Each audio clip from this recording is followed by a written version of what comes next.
దేవుని పరిశుద్ధ నామానికి మహిమ కలుగును గాక. కూడి వచ్చిన మీ అందరికీ మన ప్రభువును ప్రియ రక్షకుడైన యేసుక్రీస్తు వారి నామంలో నా ప్రత్యేకమైనటువంటి వందనాలు తెలియజేస్తున్నాను. ఈరోజు ఒక మంచి అంశాన్ని వివాదాస్పదంగా క్రైస్తవ సమాజంలో ఉన్నటువంటి ఒక అధ్యాయం గురించి మనం ఆలోచించేద్దాము.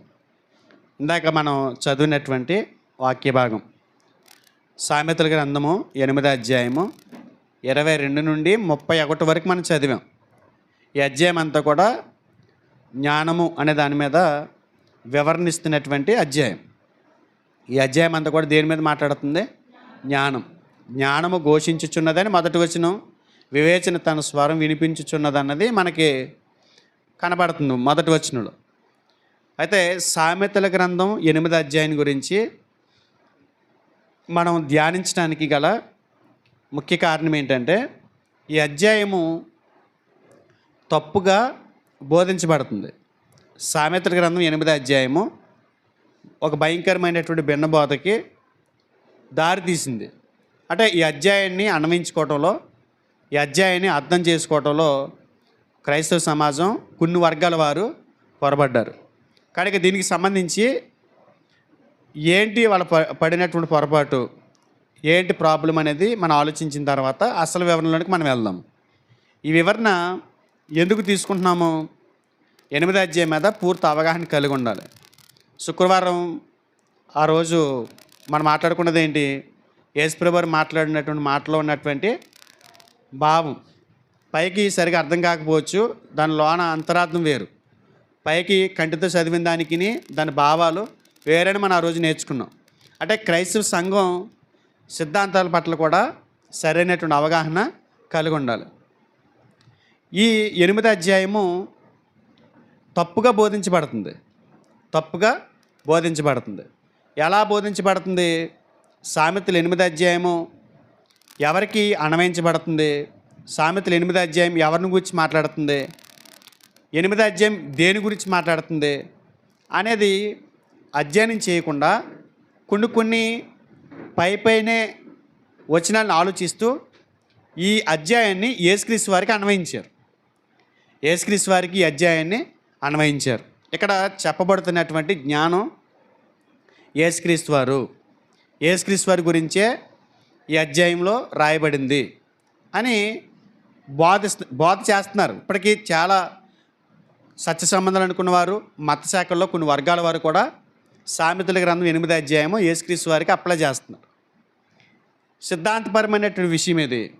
యేసుక్రీస్తు వారిని గురించినటువంటి ఒక మూల సందేశాన్ని వక్రీకరిస్తూ యేసుక్రీస్తు వారిని 8వ అధ్యాయానికి అప్లై చేయడం ద్వారా ఒక భయంకరమైనటువంటి భిన్న బోధ క్రైస్తవ సమాజంలోనికి వచ్చేసింది. వాళ్ళు 8వ అధ్యాయాన్ని ఎవరికి అప్లై చేస్తున్నారు? యేసుక్రీస్తు వారికి ఈ అధ్యాయాన్ని అప్లై చేయటం వల్ల, యేసుక్రీస్తు వారికి ఈ అధ్యాయాన్ని అన్వయించటం ద్వారా ఒక భయంకరమైనటువంటి భిన్నమైన బోధ, దాంతోపాటు చాలా అభ్యంతరాలు మనకు వచ్చేస్తాయి. చాలా అభ్యంతరాలు మనం వ్యక్తం చేయవలసినటువంటి అవసరత ఏర్పడుతుంది. ఎందుకంటే ఇప్పుడు ఇందాక మనం చదివాం కదా, 22 నుండి 31 వరకు చదివాం. ఈ అధ్యాయాన్ని యేసుక్రీస్తు వారికి అన్వయించడం ద్వారా వచ్చేటువంటి అభ్యంతరాలు ఏంటంటే, ఈ అధ్యాయంలో యేసుక్రీస్తు వారికి అప్లై చేస్తే ఒక విషయాన్ని జ్ఞాపం చేసి నేను ముందుకు వెళ్తాను. మరలా చెప్తున్నాను, సామెతల గ్రంథం 8వ అధ్యాయం గురించి మనం ధ్యానించబోతున్నాము. అసలు వాస్తవాన్ని మనం చూడబోతున్నాం. దానికి ముందుగా నేను ఏం జ్ఞాపం చేస్తున్నానంటే, ఈ అధ్యాయాన్ని యేసుక్రీస్తు వారికి అన్వయిస్తున్నారు. ఇది ఖచ్చితంగా యేసుక్రీస్తు వారి గురించే మాట్లాడుతుంది, యేసుక్రీస్తు వారే ఈ అధ్యాయంలో మాట్లాడుతున్నారు అని అన్వయించేటువంటి క్రైస్తవ సంఘాలు, డెనామినేషన్లు చాలా ఉన్నాయి. అయితే ఇప్పుడు ఒక విషయాన్ని గుర్తు చేస్తున్నాను మీకు. పాత నిబంధనలో చెప్పబడినటువంటి రాయబడినటువంటి 39 పుస్తకాలు కూడా యేసుక్రీస్తు వారి గురించే మాట్లాడతాయి. అర్థమవుతుందా? ప్రవచనాసారమే క్రీస్తు. పాత నిబంధనలో చెప్పబడినటువంటి ఏ విషయమైనా సరే యేసుక్రీస్తు వారి దగ్గరికే నడిపిస్తాయి. యేసుక్రీస్తు వారి గురించి కాకుండా ఏది ఉండదు. అయితే ఇక్కడ జరిగినటువంటి ప్రమాదం ఏంటంటే, 8వ అధ్యాయం ఖచ్చితంగా యేసుక్రీస్తు వారి గురించి అని మాట్లాడటం, అది యేసుక్రీస్తు వారి గురించే మాట్లాడుతుందని దాన్ని నొక్కి పలకటం ద్వారా చాలా అభ్యంతరాలు వచ్చినాయి. అది చిన్న తప్పు కాదు. వేదాంతపరమైనటువంటి భయంకరమైనటువంటి తప్పు అన్నమాట. అది ఎంత ప్రమాదానికి దారితీసిందంటే 8వ అధ్యాయము వాళ్ళు చెప్పిన దాన్ని బట్టి యేసుక్రీస్తు వారు దేవుడు కాదు అని తేల్చేసింది. అర్థమవుతుందా? సామెతల గ్రంథం యేసుక్రీస్తు వారికి అన్వయించడం ద్వారా, యేసుక్రీస్తు వారి గురించే ఈ అధ్యాయం మాట్లాడుతుందని చెప్పడం ద్వారా యేసుక్రీస్తు వారు దేవుడు కాదు అని తేల్చేసింది. దేవుడు కాదని ఎలా తేల్చింది? దేవుణ్ణి దేవుడిగా చేసే లక్షణాలు ఏంటి చెప్పగలరా? దేవుణ్ణి దేవుడిగా చేసే లక్షణాలు. ఇప్పుడు నేను దేవుణ్ణి అవ్వాలనుకుంటున్నానండి, మీతో మాట్లాడుతున్నాను. నేను దేవుణ్ణి అవ్వాలనుకుంటున్నాను. నేను దేవుణ్ణి అవ్వాలి, నేను దేవుడిగా పిలువబడాలంటే నేను నాకేముండాలి లక్షణాలు? ప్రారంభం ఉండకూడదు, ముగింపు ఉండకూడదు. అంటే దేవుణ్ణి ఎవరో కలగజేయరు, దేవుణ్ణి ఎవరో అంతం చేయలేరు. దేవుణ్ణి దేవుడిగా చేసే లక్షణాల్లో ఒక పెద్ద లక్షణం ఏంటంటే స్వయంభవుడు. ఆయనకి ఆరంభం ఉండదు, అంతం ఉండదు. అంతేనా? సామెతల గ్రంథం 8వ అధ్యాయము 22వ వచనం చూడండి. పూర్వకాలమందు తన సృష్టి ఆరంభమున తన కార్యములలో ప్రథమమైన దానిగా యెహోవా నన్ను కలుగజేసెను. అర్థమవుతుందా? కలుగజేసెను అంటే చేసెను, సృజించాను. ఇప్పుడు యేసుక్రీస్తు వారికి అన్వయించామనుకోండి, ఇప్పుడు యెహోవా దేవుడు యేసుక్రీస్తు వారిని ఏం చేసినట్టు? కలగజేసినట్టు, చేసినట్టు, సృష్టించినట్టు కనపడుతుందా? అంటే సృష్టించబడిన వాడు దేవుడు ఎలా అవుతాడు? ఆయనకి ఏం కనపడుతుంది? ప్రారంభం కనపడుతుంది. చేశాను అంటే అంతకు మునుపు లేనట్టే కదా. చేశాను అని అంటే అక్కడి నుంచి ప్రారంభం అవుతున్నట్టు, అక్కడి నుంచి ఉనికిలోకి వచ్చినట్టు. ఈ అధ్యాయం యేసుక్రీస్తు వారికి అప్లై చేస్తే యేసుక్రీస్తు వారు ఏమైనట్టు అవుతున్నాడు? ఇప్పుడు కలగజేయబడినవాడు అవుతున్నాడు. కలగజేయబడినవాడు దేవుడు ఎలా అవుతాడు? అంటే బైబిల్లో ఒక చోట దేవుడు అని చెప్పి మరొక చోట కలగజేయబడ్డాడని చెప్తే ఇప్పుడు బైబిల్ ఒకదానికొకటి విరుద్ధంగా మాట్లాడుతున్నట్టు కనపడుతుందిగా. దేవుడిని దేవుడిగా చేసే లక్షణాలు ఏంటంటే ఆయనకి ఆరంభం ఉండదు, అంతం ఉండదు. మరి యేసుక్రీస్తు వారు దేవుడని చెబుతూనే ఈ అధ్యాయాన్ని యేసుక్రీస్తు వారికి అప్లై చేస్తున్న వాళ్ళు ఏం చేస్తున్నారు? యేసుక్రీస్తు వారికి ఆరంభాన్ని అంటగడుతున్నారు. ఇది అభ్యంతరం కాదా? యేసుక్రీస్తు వారి దైవత్వాన్ని కించపరచడం కాదా?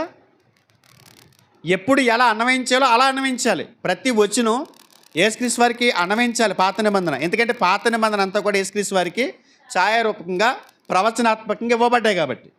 అలా అని చెప్పేసి పూర్తిగా అందులోని ఆయన దూర్చి ఇది ఆయనే మాట్లాడుతున్నాడు అని చెప్పారనుకోండి, యేసుక్రీస్తు వారి దైవత్వాన్ని మనం అభ్యంతరపరుస్తున్నట్టే, యేసుక్రీస్తు వారి దైవత్వాన్ని మనం చిత్రం చేస్తున్నట్టే.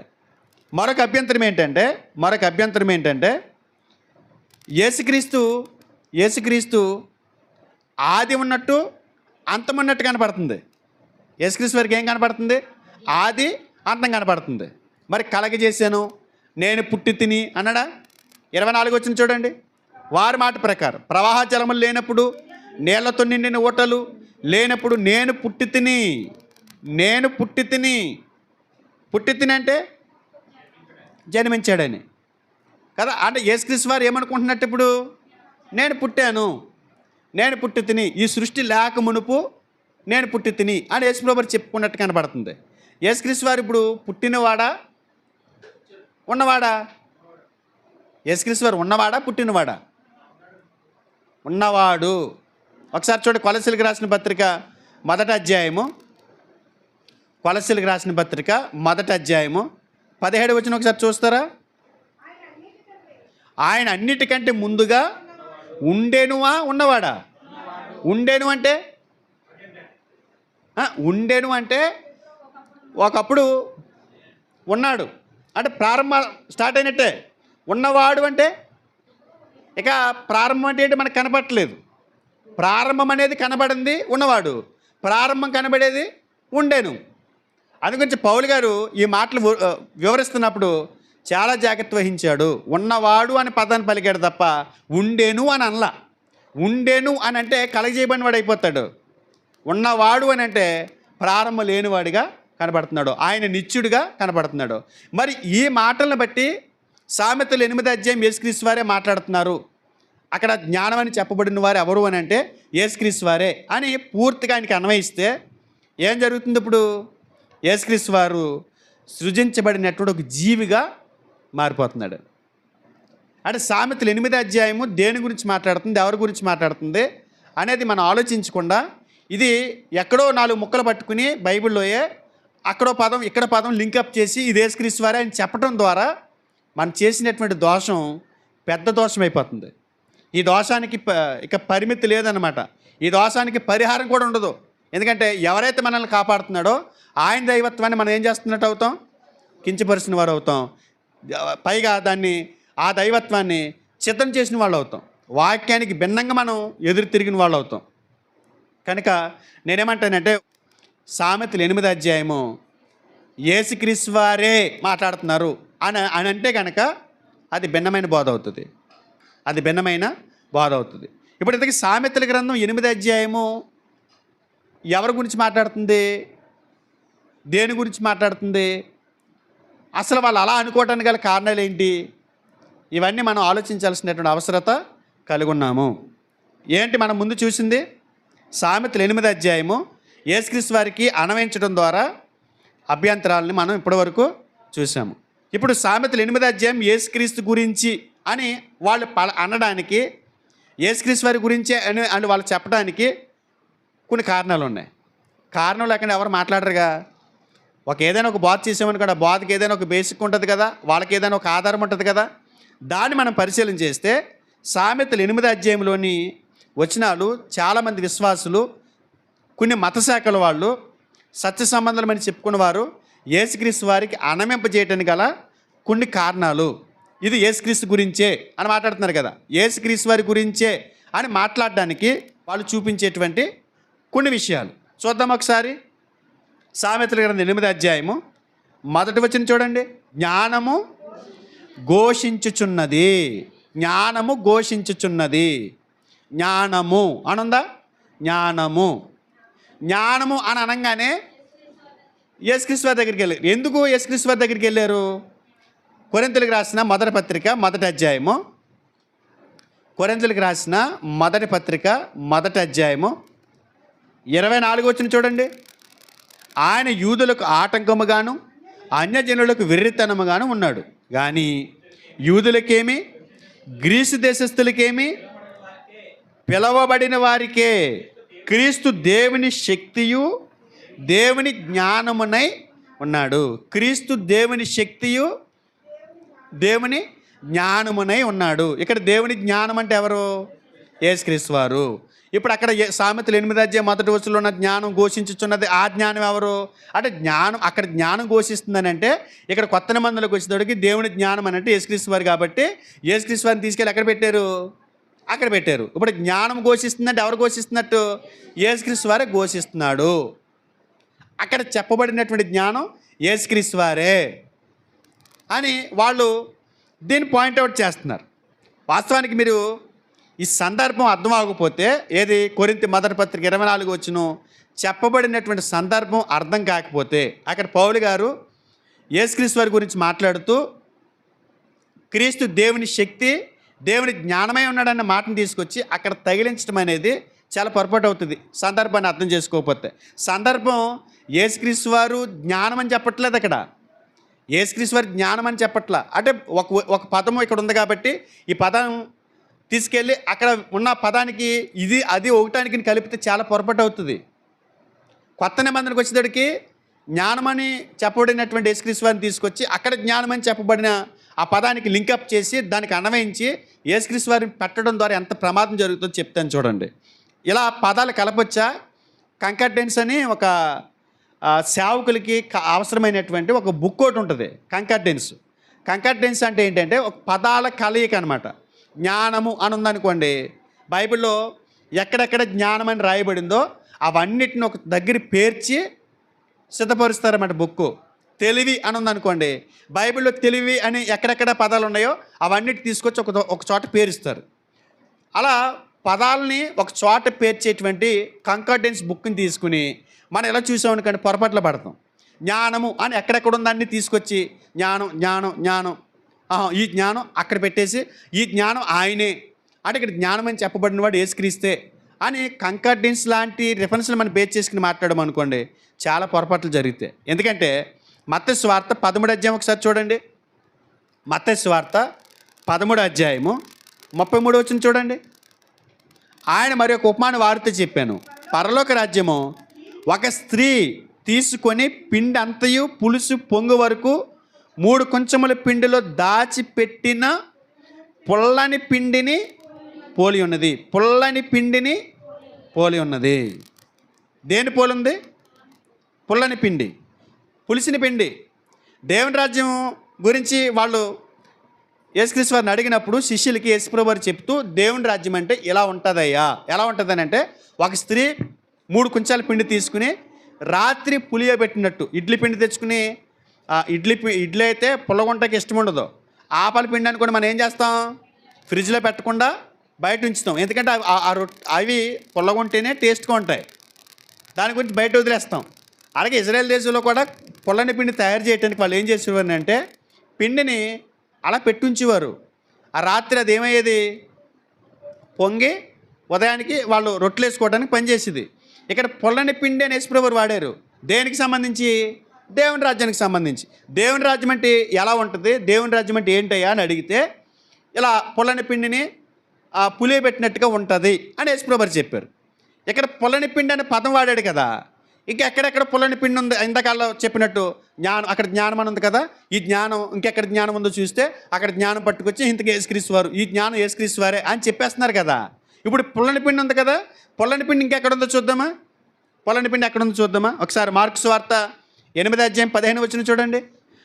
ఆయన చూచుకొనుడి, పరిసయ్యుల పులిసిన పిండిని గూర్చియు హేరోదు పులిసిన పిండిని గూర్చియు జాగ్రత్త పడుడని వారిని హెచ్చరింపగా. ఇక్కడ పులిసిన పిండి ఎవరు? పరిసయ్యులు, హేరోదు పులిసిన పిండి. అంటే హేరోదీలు బోధ చేస్తున్నారు, పరిసయ్యులు కూడా బోధ చేస్తున్నారు. 2 రకాలైనటువంటి భిన్నమైనటువంటి బోధల్ని ఉద్దేశించి యేసుప్రభువు వారు అంటున్నాడు, అది పులిసిన పిండి అంటున్నాడు. ఇక్కడ పులిసిన పిండి ఏంటి? అబద్ధ బోధ. కొరింథీయులకు రాసిన మొదటి పత్రిక 5వ అధ్యాయము 6వ వచనం చూడండి. మీరు అతిశయపడేట మంచిది కాదు. పులిసిన పిండి కొంచెమైనను మొద్దంతయు పులియజేయనని మీరు ఎరుగరా. ఇక్కడ కూడా పులిసిన పిండి గురించి మాట్లాడుతున్నాడు. పులిసిన పిండి గురించి మాట్లాడుతూ ఆయన ఏమంటున్నాడు? పులిసిన పిండి కొంచెమైనను ముద్దంతయు పులియ చేయనని మీరు ఎరగరా. మీరు ఎరగరా అంటున్నాడు. ఎరగరా అంటే ఇక్కడ పులిసిన పిండి ఏంటి? ఇక్కడ పులిసిన పిండి ఏంటి? అతిశయం.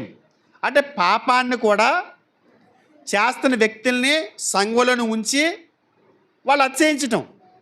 అంటే పాపం అనేది సంఘంలో ఉందనుకోండి, అది మిగతా వాళ్ళని పాడు చేస్తుంది అని చెప్పడానికి ఇక్కడ పులిసిన పిండి వాడాడు. ఇందాక హేరోదీయుల పరిశీల గురించి మాట్లాడుతున్నప్పుడు ఏం చెప్పాడు? భిన్నమైన బోధ గురించి, అబద్ధ బోధ గురించి అక్కడ పులిసిన పిండిని వాడారు. దేవుని రాజ్యం ఎలా ఉంటుందో అని అడిగితే దానికేం వాడాడు? పులిసిన పిండే వాడాడు. ఇప్పుడు దేవుని రాజ్యం ఎలా ఉంటుందని అడిగినప్పుడు ఇక్కడ పౌలు గారు చెప్పినట్టు ఇక్కడ పౌలు గారు చెప్పినట్టు పాపం అనే పులిసిన పిండిని తీసుకొచ్చి ఆ పులిసిన పిండికి అప్లై చేసామనుకోండి, దేవుని రాజ్యం దేంతో నిండిపోయి ఉంటుందంట? పాపంతో నిండిపోయి ఉంటుందంట. అప్పుడు తేడా వస్తుందిగా. అంటే పులిసిన పిండి ఉంది కదా అని పులిసిన పిండి అట్టుకొచ్చి దీనికి అతికేసి ఆ పులిసిన పిండి ఈ పులిసిన పిండి ఒకటే అనుకుంటే ఏమవుతుంది? చాలా ప్రమాదాలు పడతాం కదా. జ్ఞానం అని ఉంది కాబట్టి అక్కడున్న జ్ఞానమే, ఇక్కడ ఈ జ్ఞానమే ఆయన అని చెప్తే సందర్భాన్ని తప్పుపట్టిన వాళ్ళు అవుతారు. సందర్భం అర్థం చేసుకోక జరుగుతున్నటువంటి పొరపాట్లు ఇవి. సామెతలు 8వ అధ్యాయము యేసుక్రీస్తు వారికి అని చెప్పడానికి వాళ్ళు ఉపయోగించుకుంటున్నటువంటి విషయం ఏంటంటే, కొరింథీ మొదటి పత్రిక 1:24లో క్రీస్తు దేవుని శక్తి, దేవుని జ్ఞానమై ఉన్నాడని చెప్పారు కదా. ఆ జ్ఞానమే యేసుక్రీస్తు. ఆ యేసుక్రీస్తు వారే సామెతల గ్రంథం 8వ అధ్యాయం మొదటి వచనంలో చెప్పినటువంటి జ్ఞానం ఆయనే ఘోషిస్తున్నాడు అని చెప్పి మాట్లాడుతున్నారు. యేసుక్రీస్తు వారే మాట్లాడుతున్నాడంట. ఏమని? తన సృష్టి ఆరంభంలో ప్రథమమైన దానిగా దేవుడు నన్ను కలగజేశాడు, నేను పుట్టి తిని, నేను కలగజేయబడ్డాను. కాబట్టి యేసుక్రీస్తు వారే చెప్పుకుంటున్నాడు ఆయన సృష్టించబడిన వాడినని, కలగజేయబడిన వాడినని, దేవుడు నన్ను పుట్టించాడని నిత్యత్వంలో. కనుక మీరెవరు అలా మాట్లాడడానికి అంటున్నారు? అంటే అనవైంపు తప్పుగా ఉందా? అనవైంపు తప్పుగానే ఉందిగా. అసలు సామెత 8వ అధ్యాయం ఏం మాట్లాడుతుంది అన్నది చూడకపోతే ఎలా? ఇది మొదటి కారణం. యేసుక్రీస్తు వారికి సామెతలు 8వ అధ్యాయం అప్లై చేయడానికి మొదటి కారణం. రెండో కారణం ఏంటంటే వాళ్ళు యేసుక్రీస్తు వారికి అప్లై చేయడానికి గల కారణం రెండోది. ఒకసారి 21 వచనం చూడండి, 8వ అధ్యాయము. నన్ను ప్రేమించి వారిని ఆస్తికర్తలుగా చేయుదును. నన్ను ప్రేమించి వారిని ఆస్తికర్తలుగా చేయుదును, వారి నిధులను నింపుదును. నన్ను చేయుదును, నింపుదును. ఎవరు మాట్లాడతారు? వ్యక్తేనా లేకపోతే ఫ్యాన్ మాట్లాడుతుంది మీతోటి? గాలి మాట్లాడుతుందా? గాలి మాట్లాడదు కదా. ఎవరు మాట్లాడతారు? వ్యక్తి అయితేనే మాట్లాడతారు. ఒక వ్యక్తి నేను వస్తాను, నేను ఇస్తాను, నేను నీ పట్ల చేస్తాను అని ఒక వ్యక్తే మాట్లాడతాడు. ఇంకా చూడండి 17వ వచనం. నన్ను ప్రేమించి వారిని నేను ప్రేమించుచున్నాను, నన్ను జాగ్రత్తగా వెతుకువారు నన్ను కనుగొందురు. నన్ను అనే పదాలు ఇక్కడ కనపడుతున్నాయి మనకి. ఎవరు మాట్లాడితే ఈ మాటలు చెప్పాలా? వ్యక్తేగా. 23వ వచనం.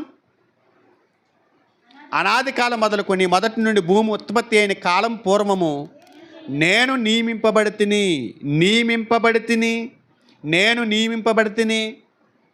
ఇంకేమన్నాడు 24వ వచనంలో? నేను పుట్టి తిని. ఏమండి? 30వ వచనం. ఆనందించుచుంటిని. కనపడుతున్నాయా? నరులను చూచి అనే పదం కనపడుతుంది అక్కడ. నరులను చూచి ఆనందించుచుంటిని. ఇది ఎవరు మాట్లాడతారు? ఈ పదాలు ఎవరు వాడతారు? ఇలా ఒక వ్యక్తి ఇతరుల పట్ల మాట్లాడుతున్నప్పుడు వచ్చే పదాలు ఇవి. కనుక ఇక్కడ జ్ఞానము అని మనం తీసుకున్నాం అనుకో, జ్ఞానము అని పదం వాడితే జ్ఞానం నన్ను ఆనందించాను. ఈ పదాలు మనిషి మాట్లాడినట్టు ఎందుకు మాట్లాడతారు? మాట్లాడకూడదు కదా. కాబట్టి ఇక్కడ జ్ఞానం అని అంటే జ్ఞానం కాదు, జ్ఞానం అని చెప్పబడుతున్నటువంటి యేసుక్రీస్తు వారు వ్యక్తిలా మాట్లాడుతున్నటువంటి సందర్భాలు ఇక్కడికి మనకు కనబడుతున్నాయి అని వాళ్ళు తీసుకుంటారు. వాస్తవానికి కావ్య గ్రంథాల్లో ఎలా ఉంటుందని అంటే ఆ సాహిత్యం యొక్క రూపం ఏంటంటే కొన్ని సందర్భాల్లో కొన్ని పదాలు వ్యక్తీకరించబడటం అంటే ఏదైనా ఒక భావాన్ని చెప్పాలనుకోండి, ఏదైనా ఒక విషయాన్ని ఉన్నది చెప్పాలనుకోండి, అది వ్యక్తి మాట్లాడుతున్నట్టుగా మాట్లాడటం. ఉదాహరణకి కొరింథీయులకు రాసిన మొదటి పత్రిక 15వ అధ్యాయము 55వ వచనం చూడండి. 55వ వచనం. ఓ మరణమా నీ విజయం ఎక్కడా? ఓ మరణమా నీ ముళ్ళెక్కడా? చూడండి. ఓ మరణమా నీ మరణం వ్యక్తా మనిషా? మరణం మరలే నీ ఫోన్ ఎలాగేయమ్మా అన్నాను అనుకోండి. ఆ వ్యక్తి ఉన్నాడు కాబట్టి కుర్చీని అనలేనుగా, ఒక బుక్ని అనలేనుగా. మరి ఇక్కడ మరణాన్ని వ్యక్తి అని మాట్లాడుతున్నాడు పౌలు గారు? లేదు కదా. అంటే ఏం మాట్లాడుతున్నాడు? ఆయన వాడినటువంటి ఉపయోగించినటువంటి సాహిత్యం ఏంటి? వ్యక్తీకరణ. కొన్ని సందర్భాల్లో కొన్ని పదాలను చెప్పడానికి వీటిని వ్యక్తీకరించడం, ఒక వ్యక్తి ఉన్నట్టుగా సంబోధించడం అనేది బైబిల్లో జరిగింది. వ్యక్తీకరణ అంటారు. అంటే మనలో ఉన్నటువంటి ఒక ఆలోచనని లేదంటే మనలో ఉన్నటువంటి భావాన్ని వ్యక్తపరచడానికి పదాల రూపంలో చూపించేదాన్ని వ్యక్తీకరణ అంటారు. సామెతలు 8వ అధ్యాయము అక్కడ మాట్లాడుతున్నాడు కదా, నన్ను కలగజేశాను, నేను చూసి ఆనందించుచుంటిని, నన్ను ప్రేమించి వారిని నేను ఆస్తికర్తలుగా చేస్తాను. ఈ పదాలని వాడుతుంది చూశారు. అక్కడ జ్ఞానమైతే ఆ పదాలు ఎందుకు వాడాలన్నది వాళ్ళు పాయింట్అవుట్ చేస్తారు. వాస్తవానికి ఇక్కడ జ్ఞానం అనేది వ్యక్తీకరించబడింది. అంటే ఒక వ్యక్తి మాట్లాడుతున్నట్లుగా జ్ఞానం మాట్లాడుతుంది అని సొలొమోను గారు వ్యక్తీకరణ రూపంలో ఆ సాహిత్యాన్ని ఉపయోగించుకుంటూ వచ్చాడు. చూపిస్తాను మీకు కొన్ని విషయాలు. ఏదో ఒక అక్కడ వ్యక్తి ఉన్నట్టుగానే మాట్లాడుతున్నటువంటి కొన్ని ఈ పదాలు మనకు కనబడతాయి. కొన్ని పదాలు మనకు కనబడతాయి. వాళ్ళు తప్పుగా అర్థం చేసుకున్నది ఏంటి? ఒకటి జ్ఞానం రెండు కలిపారు. రెండోది ఏంటి? ఇక్కడ వ్యక్తి మాట్లాడుతున్నట్టు ఉంది కదా, అది యేసుక్రీస్తు వారే మాట్లాడుతున్నారు అన్నది వాళ్ళు పడినటువంటి పొరపాటు. వాస్తవానికి బైబిల్లో కొన్ని విషయాలను కూడా వ్యక్తి లేకపోయినా కూడా వ్యక్తీకరించినటువంటి సందర్భాలు మనకి బైబిల్లో కనిపిస్తున్నాయి. చూద్దాం. దానికి కొన్ని ఉదాహరణలు చూపిస్తాను. నేను మీకు కొరింథీ మొదటి పత్రిక 15:55 చూపించాను కదా. మనం కొత్త నిబంధనకి వెళ్ళి చూపించాం. కానీ ఎవరైతే 8వ అధ్యాయంలో జ్ఞానం గురించి మాట్లాడుస్తున్నాడో, జ్ఞానం గురించి రాశాడో, ఆ వ్యక్తే ఆ గ్రంథంలో ఇలాంటి వ్యక్తీకరణ పదాలు ఏమైనా ఉపయోగించారా అనేది మనం చూడాల్సి ఉంటుంది. 8వ అధ్యాయం తీయండి ఒకసారి. 8వ అధ్యాయము మొదటి వచనం చదవండి. జ్ఞానము ఘోషించుచున్నది. ఘోషించుచున్నాడు ది అంటే వ్యక్తీకరణ గురించి మాట్లాడాం కదా. వ్యక్తీకరణలో పురుషుడిగా వ్యక్తీకరించవచ్చు, స్త్రీగా కూడా వ్యక్తీకరించవచ్చు. సామెతలు 8వ అధ్యాయంలో జ్ఞానం స్త్రీగా వ్యక్తీకరించబడింది. ఒక స్త్రీ మాట్లాడుతున్నట్లుగా జ్ఞానం ఇక్కడ స్త్రీ కాదు. స్త్రీ సంబోధిస్తారు చూసారా. స్త్రీ మాట్లాడినప్పుడు మనం అంటాం కదా, అక్క ఇలా అంది, మా చెల్లి ఇలా అంటుంది. ఎవరిని ఉద్దేశించి మాట్లాడతాం? మా అన్నయ్య ఇలా అంటుంది, మా తమ్ముడు ఇలా అంటుంది అని అనం. ఒక విషయాన్ని మాట్లాడుతున్నప్పుడు స్త్రీని సంబోధించేటప్పుడు భాష ఒక రకంగా ఉంటుంది, పురుషుడితో సంబోధించేటప్పుడు భాష ఒక రకంగా ఉంటుంది. ఇక్కడ 8వ అధ్యాయంలో జ్ఞానాన్ని వ్యక్తీకరించాడు. ఏ వ్యక్తీకరణ ఇది? స్త్రీయా పురుషుడా? స్త్రీలింగం కింద వ్యక్తీకరించాడు జ్ఞానాన్ని. మనసు పెట్టిన జాగ్రత్తగా, కొద్దిగా కష్టం అనిపించుకున్నా కూడా మీకు అర్థమయ్యేదిగా చెప్పడానికి నేను ప్రయత్నం చేస్తాను. అర్థమవుతుందా? అర్థమైపోతుందా? అర్థమైనట్టు అర్థమవునట్టుగా రెండింటి మధ్యలో న్యూట్రల్గా ఉందా? అర్థం చేసుకోవడానికి ప్రయత్నం చేయండి. మరలా యూట్యూబ్లో అప్లోడ్ చేసిన తర్వాత కూడా చూడండి ఒకసారి. ఎందుకంటే సామెతలు 8వ అధ్యాయము విపరీతమైనటువంటి వక్రీకరణకు గురైంది. ఇక్కడ ప్రాబ్లం ఏంటంటే యేసుక్రీస్తు వారు దేవుడు కాదని చెప్పి పరిస్థితి వచ్చేసింది. యేసుక్రీస్తు వారికి ప్రారంభం అంటకంటే పరిస్థితి వచ్చేసింది. యేసుక్రీస్తు వారికి కలగజేయబడిన వాడు అనిపించుకునే పరిస్థితి వచ్చేసింది. యేసుక్రీస్తు వారు ఇప్పుడు ఆఖరికి టోటల్గా దేవుడు కాదు అని చెప్పే పరిస్థితి వచ్చేసింది. దేనికి అప్లై చేయడం ద్వారా? జ్ఞానం అనే దాన్ని యేసుక్రీస్తు వారికి, ఆ జ్ఞానం యేసుక్రీస్తు వారే అని చెప్పడం ద్వారా. ఇస్లాం మతానికి చెందినటువంటి షఫీ తీసుకొచ్చే యేసుక్రీస్తు వారు కూడా కలగజేయబడిన వాడు, ఆయన దేవుడు ఎందుకు అవుతాడు అని ఇదే కోట్ చేస్తున్నారు. మనోళ్ళు కూడా ఇదే కోట్ చేసి దాన్ని తీసుకొచ్చి ఇక్కడ మాట్లాడి మొత్తం ఎలా చేసి పడేశారంటే ఇష్టం వచ్చినట్టు చేసి పడేశారు. అసలు సామెతలు 8వ అధ్యాయం యేసుక్రీస్తు వారి గురించి, జ్ఞానం గురించి అనేది పక్కన పెడితే 8వ అధ్యాయం ఏం మాట్లాడుతుందో నేర్చుకుంటే వాస్తవం తెలిసి ఉండేది. ఇప్పుడు సామెతలు 8వ అధ్యాయం మీరు చదివారనుకోండి, ఈ విషయం వెనక మునుపు మీరు నిజంగా జ్ఞానం కిందనే చదువుతారు అది. ఇప్పుడు నేను అది 8వ అధ్యాయం యేసుక్రీస్తు వారికి అప్లై చేస్తున్నారు, అక్కడ మాట్లాడింది యేసుక్రీస్తు వారు అంట అని చెప్పేసరికి మీకు ఏమనిపిస్తుంది? ఇప్పుడు కన్ఫ్యూజ్లో పడతారు. ఆ కన్ఫ్యూజ్లో చాలామంది పడిపోయారు కాబట్టే ఈరోజు ఈ వర్తమానం మీతో పంచుకుంటున్నాను. మీరు అలా పడిపోకూడదని. ఏం చెప్పాము? 8వ అధ్యాయంలో జ్ఞానం ఎవరితో వ్యక్తీకరించబడింది? స్త్రీలింగం ద్వారా వ్యక్తీకరించబడింది. 7వ అధ్యాయం చూడండి. 7వ అధ్యాయం 4వ వచనం. సామెతల గ్రంథం 7వ అధ్యాయము 4వ వచనం. జ్ఞానముతో నీవు నాకు అక్కవనియు, అంటే జ్ఞానముతో నీవు నాకు అక్కవనియు. ఎవరండి అక్క? జ్ఞానం ఎవరిక్కడ? అక్క అంటే జ్ఞానాన్ని ఇప్పుడు మీరు నాకు అక్క లేదు, మీరే నాకు అక్క. ఇప్పుడు నేను అక్కతో నా ఫీలింగ్స్ పంచుకోవాలంటే నేను ఏం చేయాలి? నాకు ఒక అక్క కావాలి. అక్క లేదు, ఇప్పుడు నేనేం చేయాలి? జ్ఞానాన్ని నేను అక్కగా చూసుకోవాలి. ఇప్పుడు నాకు అక్క ఉంటే నాకు ఈ సలహా ఇచ్చేది కదా, నాకు అక్క ఉంటే ఈ సూచన ఇచ్చేది కదా, ఆడవాళ్ళతో ఎలా బిహేవ్ చేయాలో నేర్పేది కదా నేను అనుకున్నాను అనుకోండి. ఇప్పుడు జ్ఞానం నాకు అక్క అనుకోమంటున్నాడు. నీకు అక్కలేదు కదా అంటే ఒక కుటుంబంలో ఒక బంధాన్ని ఎలా తీసుకొచ్చి కలుపుతాడో జ్ఞానం అనేది నీకు అక్కయ్యా అంటున్నాడు. తెలివి ఎవరంట? స్నేహితురాలు, చెలికత్తే స్నేహితురాలు ఎలా సలహా ఇస్తుందో అలా తెలివి.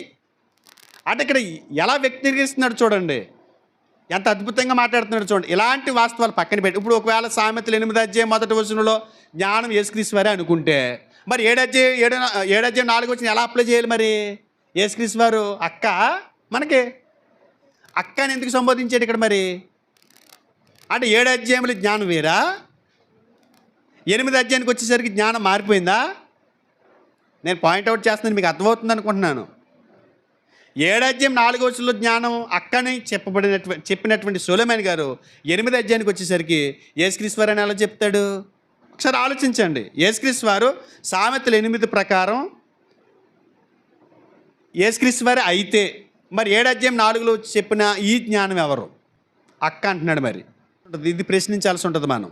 అంటే ఇక్కడ సామెతల గ్రంథంలో కొన్ని పదాలు వ్యక్తీకరించబడ్డాయి. ఏంటి? వ్యక్తీకరించబట్టమంటే వ్యక్తే మాట్లాడుతున్నట్టుగా, వ్యక్తిని గురించే మాట్లాడుతున్నట్టుగా ఉంటాయి.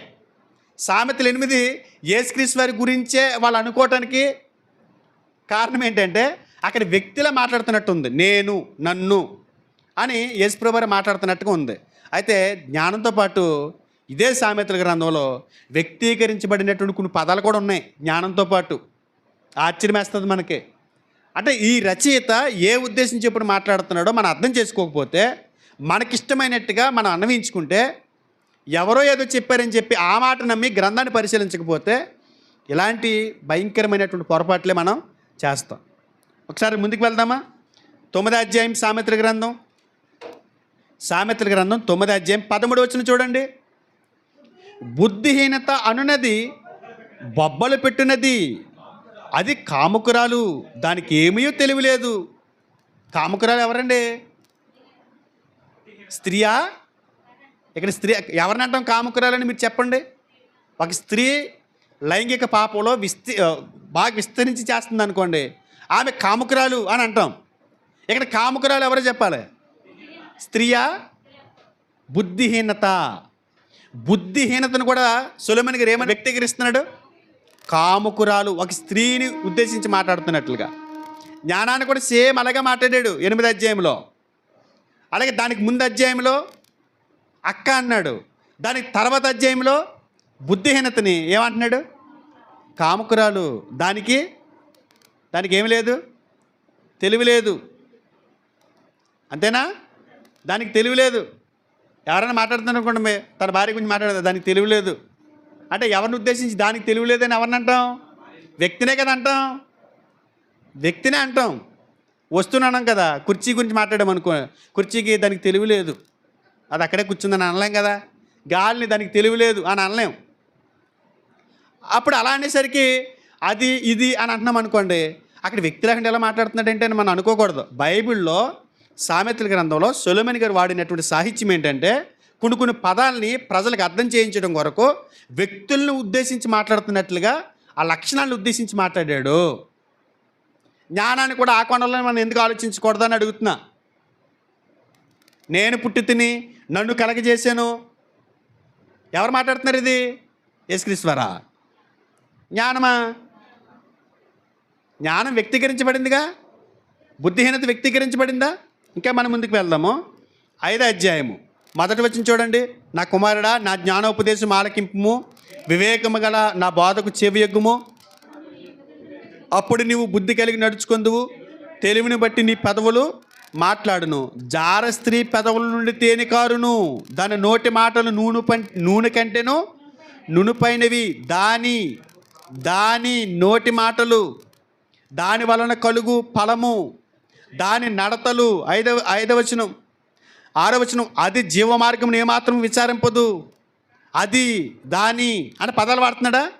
ఇక్కడ ఎవరిని వ్యక్తీకరిస్తున్నాడో తెలుసా? ఒక వ్యభిచారిని. ఇక్కడ వ్యభిచారి కాదు, వ్యభిచారి గురించి మాట్లాడట్లా. వ్యభిచార తత్వం అంటే దేవుని ప్రజల్ని దేవుని దగ్గర నుంచి దారి తప్పించడానికి ఒక వే ఉంది. ఆ వేని ఏమంటున్నాడు తెలుసా? వ్యభిచారంతో పోలుస్తున్నాడు. 8వ అధ్యాయము 1వ వచనం చదవండి మళ్ళీ. జ్ఞానము ఘోషించుచున్నది. అంటే ఇప్పుడు ఏం తీసుకోవాలి చెప్పండి? ఈ కోణంలో జ్ఞానం వ్యక్తీకరించబడుతుంది, బుద్ధిహీనత వ్యక్తీకరించబడుతుంది, వ్యభిచారం వ్యక్తీకరించబడుతుంది. ఇక్కడ వ్యక్తులు లేరు, లక్షణాలే ఉన్నాయి. లక్షణాలే వ్యక్తీకరించబడుతున్నాయి, గుణాలే వ్యక్తీకరించబడుతున్నాయి. వ్యక్తులు లేరు అక్కడ. మనం వ్యక్తులు పట్టుకొచ్చి పెట్టేస్తాలా? భావం మారిపోద్దిగా. భావం మారిని పక్కన పెట్టేసేయండి. యేసుక్రీస్తు వారికి అప్లై చేయడం ద్వారా యేసుక్రీస్తు వారి నిత్యత్వాన్ని కించపరిచినట్టుంది. ఆయన నిత్యుడు కాదు, దేవుడు కాదని మనం బోధ చేస్తున్నట్టుంది. ఏది పడితే అది ఎక్కడ పడితే అక్కడ అప్లై చేయడానికి లేదు. కొద్దిగా వివేచనతోటి దైవ జ్ఞానంతో ఆలోచించాలి. 8వ అధ్యాయానికి 7వ అధ్యాయానికి పూర్తి విరుద్ధ భావాలు ఉంటాయండి. 8వ అధ్యాయం ఏ ఉద్దేశం చెప్పి మాట్లాడాడో తెలుసా? ఒక రచయిత ఏదైనా ఒక విషయం మాట్లాడుతున్నాడు అనుకోండి, దానికి ఆయన మైండ్లో ఒకటి ఉంటుంది. ఒక విషయం మాట్లాడుతున్నాడు అని అంటే 8వ అధ్యాయంలో జ్ఞానం గురించి మాట్లాడుతున్నాడు అని అంటే దానికి ముందు ఆయన ఏదో మాట్లాడి ఉండాలి. అంతేనా? రచయిత క్రమం అలాగే ఉంటుందా? ఇప్పుడు మనం ఏదైనా మన జీవిత చరిత్ర రాస్తున్నాం అనుకోండి, 10th క్లాస్ గురించి మాట్లాడామనుకోండి, తర్వాత దేని గురించి మాట్లాడతాం? ఇంటర్మీడియట్ గురించి మాట్లాడతామా, లేదా ఒకటో తరగతికి వెళ్ళిపోతామా? లేకపోతే ఎక్కడెక్కడో ఏదేదో చెప్పేసి అది కూడా ఇక్కడ పట్టుకొచ్చేసి అన్నీ కలిపేసి రాసేస్తామా? ఒక క్రమం అంటూ ఉంటుందా? మన విద్యాభ్యాసం గురించి రాస్తున్నామండి, రాస్తున్నప్పుడు ఇంటర్ ఎక్కడ చదివాను, డిగ్రీ ఎక్కడ చదివాను అని అంటామా, లేకపోతే డిగ్రీ ఎక్కడ చదివాను, ఇంటర్ ఎక్కడ చదివాను అంటామా? ముందు ఇంటరు, దానికి ముందు 10th, దానికి ముందు 9th, 10th తర్వాత ఇంటర్ తర్వాత డిగ్రీ, ఇలా ఇలా తీసుకుంటూ వెళ్తున్నాం కదా. ఒక క్రమం అనేది ఉందా? అటు సొలొమోను గారు 8వ అధ్యాయంలో జ్ఞానం గురించి మాట్లాడుతున్నాడు అని అంటే 7వ అధ్యాయంలో దేని గురించి ఆయన మాట్లాడి ఉండాలి. 7వ అధ్యాయంలో ఏముంటుందో తెలుసా? 7వ అధ్యాయంలో దానికి దీనికి పూర్తి విరుద్ధంగా ఉంటుంది. 7వ అధ్యాయంలో ఒక వ్యభిచారిని మనుషుల కుమారులని పిలిచినట్టుగా మనకు కనబడుతుంది. మనుషులు అలా వెళ్తున్నారు, మనుషుల కుమారులు అలా నడుచుకుంటూ వెళ్తున్నారు. వారిని ఒక వ్యభిచారిని పిలుస్తుందంట పక్క నుండి, ఓ ఇల్లరా ఇల్లరా. మీకు సేమ్ 7వ అధ్యాయంలో అలాగే కనపడుతుంది, ఆ లాంగ్వేజ్ కనపడుతుంది. నా భర్త లేడు, ఊరిపోయాడు. మీరు ఆ అధ్యాయం అంతా చదివితే ఆశ్చర్యం వేస్తుంది. అంటే దేవుని ప్రజలు అలా నడుచుకుంటూ వెళ్తున్నప్పుడు వాళ్ళని దారి తప్పించడానికి, వాళ్ళని క్రమం తప్పించడానికి ఒక వ్యభిచారి పిలిస్తే భక్తుడైన వాడు తన జీవితాన్ని పాడు చేసుకుని అందులో ఉండిపోయి అలాగా నాశనం అయిపోతాడో, అలా ఈ లోకంలో ఈ వ్యభిచారంతో పోల్చబడినటువంటి ఈ లోక సంబంధమైనటువంటి కొన్ని లక్షణాలు దేవుని ప్రజలను ఆహ్వానిస్తున్నాయి. రా, సంతోషంగా ఉన్నారా, ఎంజాయ్ చేద్దామరా, వలపదేరా, తనివితేరా, ఆనందిందవరా అని దేవుని క్రమాన్ని తప్పించడానికి ఆ పదాలు వాడుతున్నాడు. అంతే తప్ప అక్కడ స్త్రీ లేదు, అక్కడ వ్యభిచారి లేదు.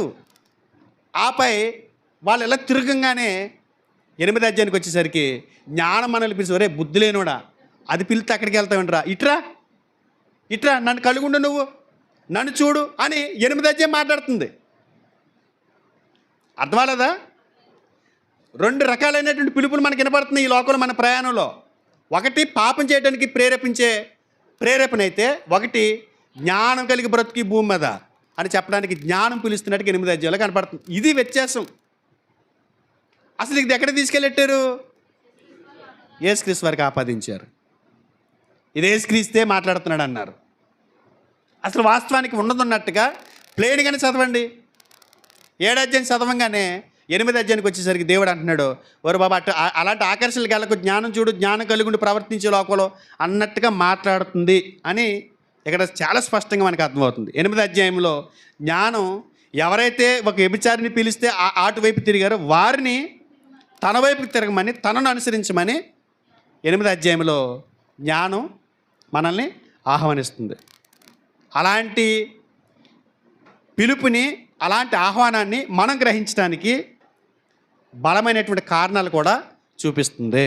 బలమైన కారణాలు చూపిస్తుందంటే, ఇప్పుడు ఒక వ్యక్తి అటు వెళ్ళిపోతున్నాడండి, బుద్ధి లేని పనులు చేస్తున్నాడండి. ఈ పక్క నుంచి జ్ఞానం పిలుస్తుంది, ఏమని? రా, అక్కడికి ఎందుకు, నన్ను కలుగుండు, నువ్వు ఎలా బతకాలో నేర్పిస్తాను అని జ్ఞానం అంటుందండి. అన్నప్పుడు నేను అటు వెళ్ళకుండా నీ వైపుకి వస్తాను, నువ్వు నాకేమి నేర్పిస్తావు అని అన్నప్పుడు నేనిది అని జ్ఞానం బలమైన కారణాలు చూపించింది. అదే 8వ అధ్యాయం. ఏంటి 8వ అధ్యాయంలో చెప్పింది? 22వ వచనంలో, పూర్వకాలమందు తన సృష్టి ఆరంభమున తన కార్యములలో ప్రథమమైన దానిగా యెహోవా నన్ను కలగజేసాను. వాస్తవానికి హెబ్రీ బైబిల్లో కలగజేసాను అని లేదు అక్కడ. తమ్ముడు ఈ బుక్ ఇలాగిటమ్మా, కలగజేసినని లేదు. అక్కడ ఏమనుందో తెలుసా? హెబ్రీ బైబిల్లో కలిగి ఉండేను అని ఉంది. దేవుడైన యెహోవా సృష్టిని కలిగిస్తున్నప్పుడు, ఈ సృష్టిని చేస్తున్నప్పుడు దేవుడు ఏం కలిగి ఉన్నారట? జ్ఞానాన్ని కలిగి ఉన్నారంట. ఈ సృష్టిని చేస్తున్నప్పుడు దేవుడు ఏం కలిగి ఉన్నాడు? జ్ఞానం కలిగి ఉన్నాడు. అంతే తప్ప జ్ఞానాన్ని కలిగించలా. ఒక విషయం మీరు అర్థమైతే మీరు చెప్పగలుగుతారు. నేను ఒక మాట అడుగుతున్నాను మిమ్మల్ని. జ్ఞానం బలమైనటువంటి ఆధారాలు ఇస్తుంది. నన్ను కలిగి ఉంటే నీ జీవితం బాగుంటుందని. ఏంటి బలమైన కారణం? బలమైన ఆధారం ఏంటి? నువ్వు సృష్టిని చూస్తున్నావు కదా, ఒకసారి సృష్టిని చూడు, ప్రతి అణువు పరిశీలించు. ఏం కనపడుతుంది నీకు? దేవుని జ్ఞానం కనపడుతుంది అందులో. మనం అక్కడ దాకా ఎందుకంటే బయట సృష్టి అంతా పక్కన పెట్టేసేయండి. మన బాడీలోనే కొన్ని అవయవాలను మనం పరిశీలించుకోండి. కన్ను గురించి ఒకసారి పరిశీలన చేయండి. ఎవరో ఇలా శాస్త్రవేత్తలు చెప్పిన దాన్ని కన్ను గురించి ఇచ్చినటువంటి వివరణ మీరు చదవండి. ప్రతి అణువు మన గుడ్డు గురించి మనం నేర్చుకుంటున్నప్పుడు దేవుని జ్ఞానంగా, ఎంత జ్ఞానంతో చేశాడు దేవుడిది, ఎంత జ్ఞానాన్ని ఉపయోగించాడు దేవుడు ఇందులో అంటాం కదా. అంటే దేవుడు ఒక దాన్ని కలగజేయడానికి ఏం ఉపయోగించారు? బలమైనటువంటి ఆధారమా కదా. నన్ను కలుగుండు నువ్వు. ఈ సృష్టిని చూసినప్పుడు దేవుడు ఎంత జ్ఞానాన్ని ఉపయోగించాడు నీకు తెలుస్తుంది కదా. మరి ఈ భూమి మీద నువ్వు బ్రతకడానికి నన్ను కలుగుండవా నువ్వు? అర్థమైందా? దేవుడే దేన్ని ఉపయోగించారు? జ్ఞానాన్ని ఉపయోగించారు. మరి నువ్వు బ్రతకడానికి నన్ను కలుగుండవా నువ్వు? అజ్ఞానంగా బ్రతుకుతావా అని ఆహ్వానిస్తున్నట్టుంది ఇక్కడ. అక్కడ కలగజేసెను అని లేదు, కలిగి ఉండేను. కలగజేసాను అనేదానికి ఒక కౌంటర్ అడిపోతుంది. అందు గురించి కలగజేసాను అనేది తెలుగు బైబిల్లోనే ఉంది.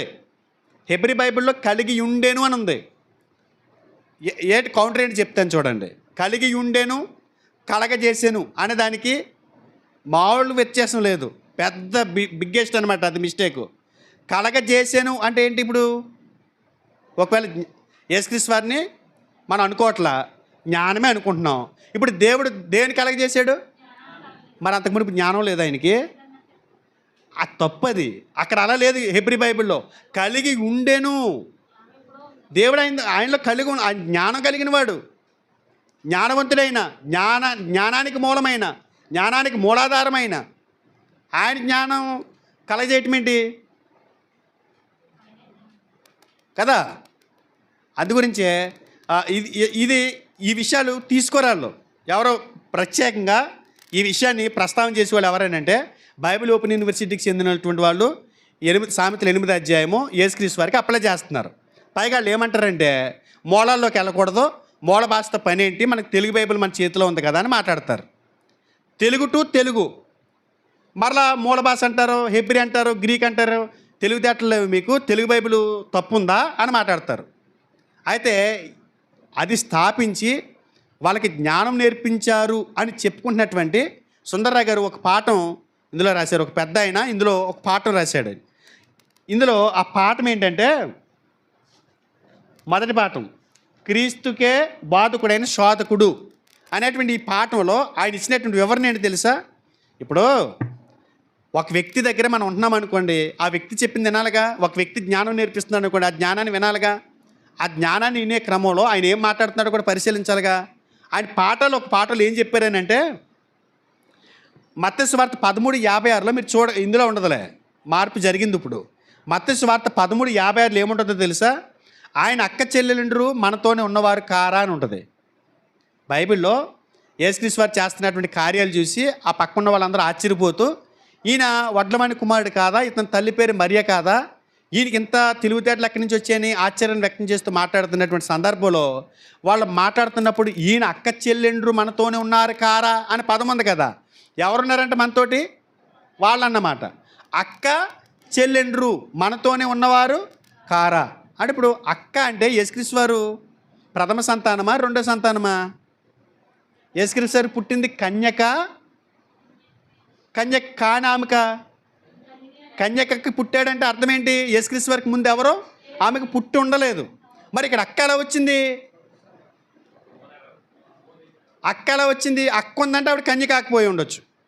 యేసుక్రీస్తు వారికి కన్యక పుట్టకపోతే మానవాళి పాపానికి పరిహారం లేదు. మరి అక్క అనే పదం తెలుగు బైబిల్ తర్జుమాలో లోపం ఉంది. నా దగ్గరికి బైబిల్ సొసైటీ వాళ్ళు వచ్చినప్పుడు ఆ తప్పు సరిదిద్దండి మీరు అని నేను అడిగాను అని చెప్పి నీ బుక్లో రాశారు. అంటే ఇక్కడ ఏం కనపడుతుంది తెలుగు బైబిల్లో? హ్యూమన్ ఎర్రర్ కనపడుతుంది, మానవ తప్పిదం కనపడుతుంది తర్జుమా చేసినప్పుడు. మరి Telugu Bible to Telugu Bible చదివామనుకోండి, ఇప్పుడు యేసుక్రీస్తు వారిని ఏమనాలి మనం? కన్యకి పుట్టాడనాలా, కన్యకి పుట్టలేదనాలా? కదా.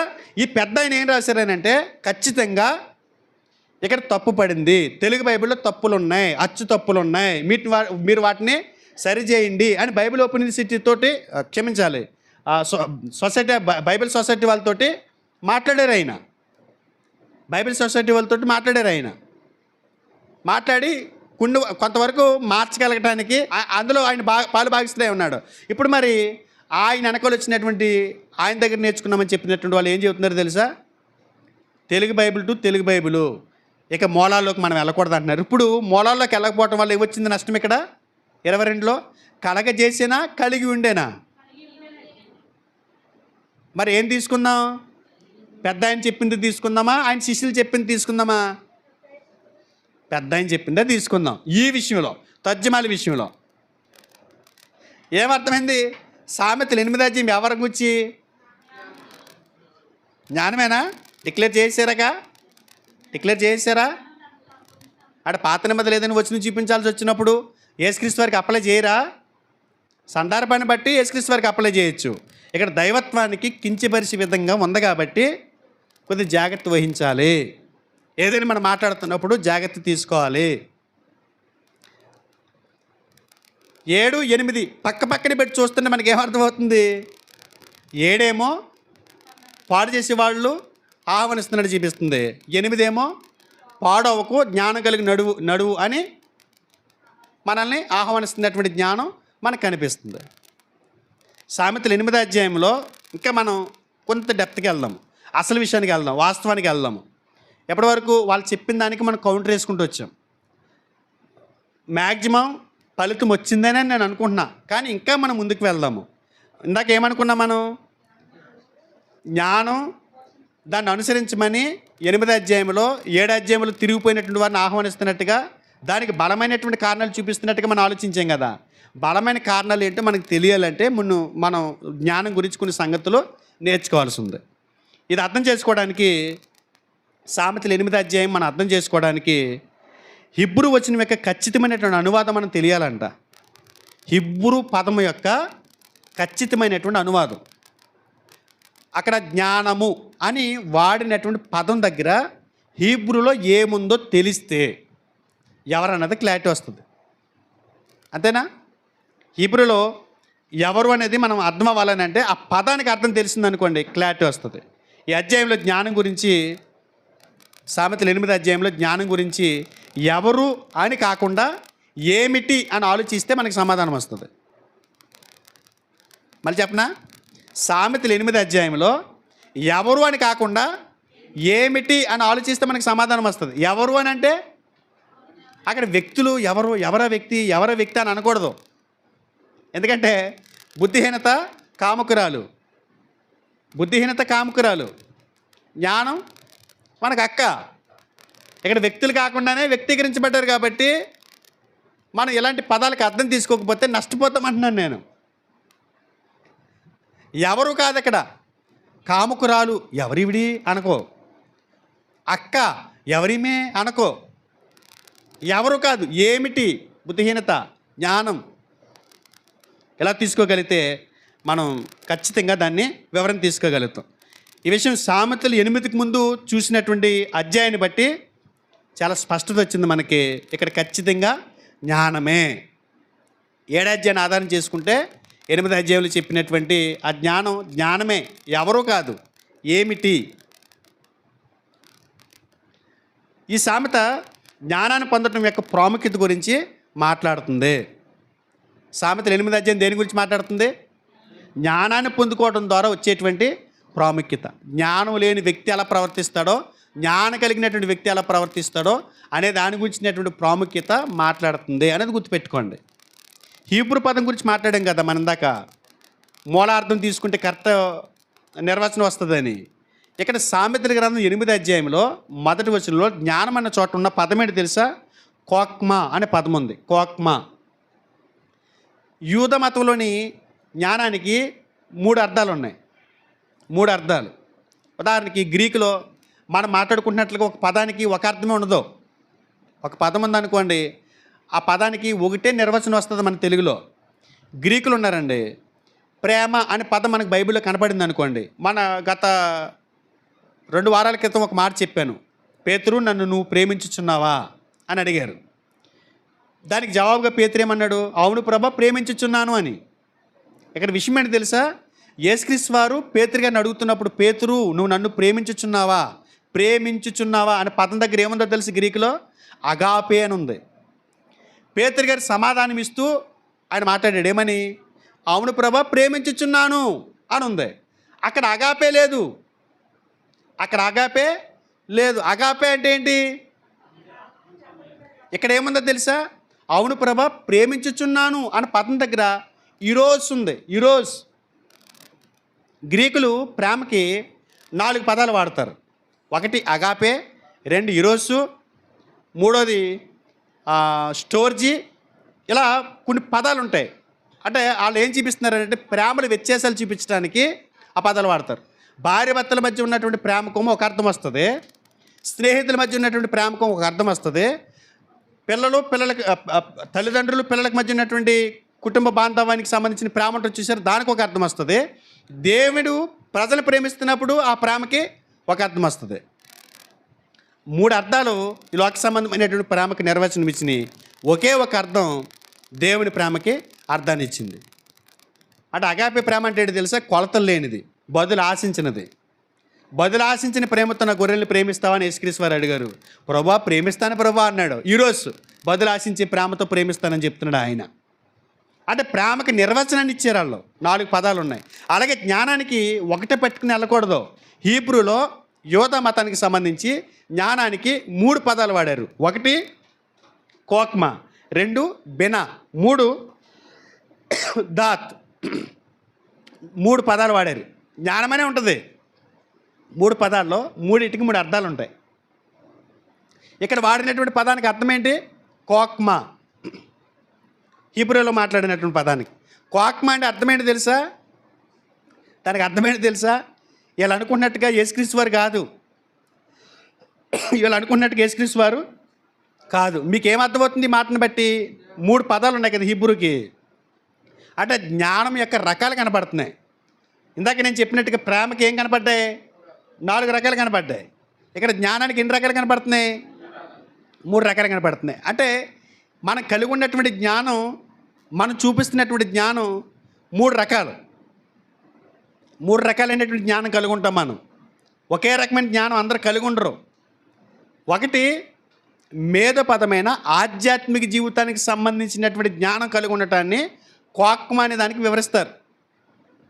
ఆయన ఎంతో జ్ఞానవంతుడు అన్నారనుకోండి. ఎవరు? సంఘంలో ఒక వ్యక్తి చాలా జ్ఞాని అన్నాడు ఒక ఆయన ఇంకొక ఆయన్ని. ఏ జ్ఞానం కదా? మన పాస్టర్ గారు చాలా జ్ఞానవంతుడు అన్నారనుకోండి. ఆయనకున్న జ్ఞానం ఏంటి? బైబిల్ జ్ఞానం. లోక జ్ఞానం లేదు ఆయనకి కదా. ఇప్పుడు జ్ఞానంలోని రకాలు కనపడుతున్నాయా లేవా? కనపడుతున్నాయా? ఒకసారి చూడండి, యాకోబు రాసిన పత్రిక 3వ అధ్యాయము. యాకోబు రాసిన పత్రిక 3వ అధ్యాయము 15వ వచనం. ఈ జ్ఞానము పైనుండి వచ్చినది కాక భూ సంబంధమైనది, ప్రకృతి సంబంధమైనది, దెయ్యముల జ్ఞానం వంటిదినై. ఎన్ని జ్ఞానాల గురించి చెప్పాడు చెప్పాలి? 4 రకాల జ్ఞానం గురించి చెప్పాడు ఇక్కడ. అంటే జ్ఞానంలో కూడా ఏం కనపడుతున్నాయి? తరగతులు కనపడుతున్నాయి. మొదటిది భూ సంబంధమైంది, 2వది మేధపరమైంది, 3వది దెయ్యాల జ్ఞానం, 4వది పైనుండి వచ్చిన జ్ఞానం. అంటే 4 రకాల జ్ఞానం ఉంది. జ్ఞానంలో కూడా ఏం కనపడుతుంది మనకి? రకాలు కనపడుతున్నాయి. సామెతలు 8వ అధ్యాయంలో చెప్పినటువంటి జ్ఞానం ఏ జ్ఞానం? పైనుండి వచ్చిన జ్ఞానం. అంటే ఆ జ్ఞానాన్ని మనం కలిగి ఉంటే పరలోకానికి వెళ్ళగలం. ఆ జ్ఞానాన్ని మనం కలిగి ఉంటే దేవుడు కోరినట్టుగా బ్రతకగలం. ఆ జ్ఞానానికి అర్థం ఏంటంటే మేధో ఆధ్యాత్మిక లోతైనటువంటి అవగాహన, వాక్యం పట్ల లోతైనటువంటి అవగాహన కలిగి ఎవరుంటారో ఆ జ్ఞానం కలిగి ఉన్న వారిని ఏమంటారు తెలుసా? కాక్మో అంటారు. ఆ జ్ఞానం కలిగి ఉన్నాడు అని. ఇక్కడ మాట్లాడుతున్నటువంటి జ్ఞానం మేధోపరమైనటువంటి జ్ఞానం, ఆధ్యాత్మిక జీవితానికి సంబంధించిన జ్ఞానం. ఇది హీబ్రూలో చెప్పినటువంటి పదం. దీన్ని బట్టి మనకి ఇది అర్థమవుతుంది. అంటే జ్ఞానము అని అనగా ఏం తీసుకోవాలో తెలుసా? జ్ఞానం అని అనగా ఏం తీసుకోవాలో తెలుసా? కాక్మోయే తీసుకోవాలి. జ్ఞానం ఏం మాట్లాడుతుందంటే, ఈ సృష్టిని ఒకసారి చూడు, 8వ అధ్యాయంలో జ్ఞానం చెప్తున్న మాట. ఈ సృష్టిని ఒకసారి చూడు. ఈ సృష్టిని చేసినప్పుడు ప్రతి అణువణువు యాదృచ్ఛికంగా వచ్చింది కాదు. ఈ సృష్టి ఏదో అనాలోచితంగా వచ్చింది కాదు. ప్రతి అణువణువు ఒకసారి పరిశీలించు. ఆ సృష్టి, ఆ పదార్థం దేవుడు జ్ఞానంతో చేశాడు. సృష్టిని ఎలా చేశాడు దేవుడు? జ్ఞానంతో చేశాడు. దేవుడు సృష్టిని చేసినప్పుడు జ్ఞానం కలిగి చేశాడు. ఆయన చేసిన సృష్టిలో జ్ఞానం కనపడుతుంది. నీ బ్రతుకులో నన్ను కలిగి ఉన్నావు అనుకో, నువ్వు కూడా అంటే జ్ఞానం యొక్క అవసరతను మనకు తెలియజేస్తుందండి. నన్ను కలిగి ఉండటం ద్వారా నువ్వెంత లబ్ధి పొందుతావో చూస్తుంది. నేను ఇప్పుడు వచ్చిన దాన్ని కాదు, దేవుడు సృష్టి చేసినప్పుడే నేను ఆయనతో ఉన్నాను. నేను నీకు చాలా అవసరం. నేను నిన్ను ఆస్తికర్తగా చేస్తాను. నీకు ఎలా బ్రతకాలో నేర్పిస్తాను. ఎవరు చెప్తున్నారు? జ్ఞానం చెప్తుంది. ఇక్కడ ఎలా బ్రతకాలన్నది చెప్పగలిగేది ఏంటంటే జ్ఞానం. యేసుక్రీస్తు వారు జ్ఞానం చెప్పడం కదండి, బ్రతుకు నేర్పిస్తాడు ఆయన, నడిపిస్తాడు ఆయన. యేసుక్రీస్తు వారికి అప్లై చేయకూడదు అది. బుద్ధి జ్ఞానములు సర్వసంపదలు యేసుక్రీస్తునందు గుప్తములై ఉన్నాయి. జ్ఞానం అనేది ఆయనలో ఒక చిన్న బిట్టు. ఈ సృష్టిని చేయడానికి ఉన్న జ్ఞానం చూసారా, అది చిన్న బిట్టు ఆయనకి. ఆయన జ్ఞానం కాదు, జ్ఞానం ఆయనలో ఒక బిట్టు అంతే. ఎంతైనా తోడుకొచ్చి ఆయనలోంచి, ఎంత తెలివినైనా తోడుకొచ్చి మన ఆయనలోంచి, ఎంత ప్రేమనైనా ఆయనలోంచి మనం తోడుకోవచ్చు. జ్ఞానం అనేటువంటి ఒక మంచి లక్షణం ఆయనకు ఉందంతే. అది ఒక లక్షణం. లక్షణాన్ని వ్యక్తిగా పోల్చకూడదు. యేసుక్రీస్తు వారిని లక్షణం అంటున్నారు. యేసుక్రీస్తు వారి లక్షణం కాదు, యేసుక్రీస్తు వారిలో ఒక లక్షణం జ్ఞానం. సామెతలు 8వ అధ్యాయం ఇంత దారుణాలు తీసుకొస్తుంది మనకి, సరిగా అర్థం చేసుకోకపోతే. ఇక్కడ చెప్పబడినటువంటి జ్ఞానం ఏంటి? ప్రపంచం నిర్మించబడిన ఆధ్యాత్మిక మరియు మేధో పునాదులు, మన చుట్టూ ఉన్నటువంటి ఈ ప్రపంచం మరియు సృష్టికర్త పట్ల భక్తిగా ఉండటానికి మనకు అవకాశాన్ని అందించేదే జ్ఞానం. ఈ సృష్టిని చూసినప్పుడు మనకి ఏం అర్థం అవ్వాలి? సృష్టికర్త ఉన్నాడు, ఇది జ్ఞానం చేత నిర్మించబడింది అని మనం ఏం గుర్తు చేసుకోవాలి? జ్ఞానాన్ని గుర్తు చేసుకోవాలి, దేవుని స్తుతిస్తూ. అలాంటి జ్ఞానం నీకు ఉందా అని అడుగుతుంది ఈ జ్ఞానం. ఎవరి కోసం బతుకుతున్నావు, ఎందుకోసం బతుకుతున్నావు, ఎలా బ్రతుకుతున్నావు, ఒకసారి నన్ను కలుగుండు, నీకు తెలుస్తుంది. ఒకసారి సృష్టిని చూడు. సృష్టిని చూస్తే అర్థమవుతుంది నీకు సృష్టికర్త అంటే ఎలా అంటాడో. సృష్టిని ఎలా చేశాడంట ఇదే సామెతలు చెప్పాడు చూడండి. 3వ అధ్యాయము సామెతల గ్రంథం 3వ అధ్యాయము, సామెతల గ్రంథం 3వ అధ్యాయము 19వ వచనం. 19 జ్ఞానము వలన యెహోవా భూమిని స్థాపించెను. ఎలా స్థాపించాడండి భూమిని? జ్ఞానము వలన. యెహోవా జ్ఞానం వలన భూమిని స్థాపించాను. వివేచన వలన ఆయన ఆకాశ విశాలమును స్థిరపరిచెను. అర్థమవుతుందా మీకు? దేవుడు సృష్టిని చేసినప్పుడు ఏం కలిగి ఉన్నారో? జ్ఞానం. వీళ్ళు అంటారు, ఒకవేళ ఇది జ్ఞానమైన మనం పాయింట్అవుట్ చేసామనుకోండి, 8:22 తీసుకొచ్చి అంటే జ్ఞానం కలగజేయబడిందని అంటే అంతకు మునుపు దేవునికి జ్ఞానం లేదా అని. అంటే కలగజేశాడు కాబట్టి ఇక్కడి నుంచి ఆయనకి జ్ఞానం వచ్చిందా సృష్టిని చేయడానికి అని అడుగుతారు. ఒక మాట అడుగుతున్నాను నేను. ఈ సృష్టిని చేయడానికి అందులో జ్ఞానాన్ని ప్రజలకు చూపించాలనుకుని దేవుడు ఒకవేళ జ్ఞానాన్నే కలిగించాడు అనుకుందాం. సృష్టిని కలిగించడానికి జ్ఞానం అవసరము అని తెలిసినటువంటి దేవునికి జ్ఞానం అవసరమా? అర్థమవలేదు మీకు, నవ్వుతలేదు మీరు. మళ్ళీ చెప్పనా? సృష్టిని కలగజేయటానికి, ఆ సృష్టిలో నా జ్ఞానాన్ని ప్రజలు ఎతకటానికి జ్ఞానం అవసరమని తెలిసినటువంటి దేవునికి జ్ఞానం అవసరమా అంటున్నాను. ఆయన కలిగి ఉన్నాడు కదా. వాళ్ళు ఎటకారం కాకపోతే ఏంటది? అక్షర జ్ఞానమే కదా వాళ్ళది. ఆత్మజ్ఞానమా? మంచి చక్కగా ఒబ్బుడిగా జొన్న పొత్తు ఒలిచిపెట్టినట్టు పెడతారు అబద్ధ బోధని. చక్కగా ఒలిచి ఆ ఈనువడికి ఎంత చక్కగా ఉందనిపిస్తుంది. నిజం నిష్ఠూరంగా ఉంటుంది, నిజం అర్థమవుతుంది గమ్మని. తొందరగా అర్థమయ్యేది కాదు.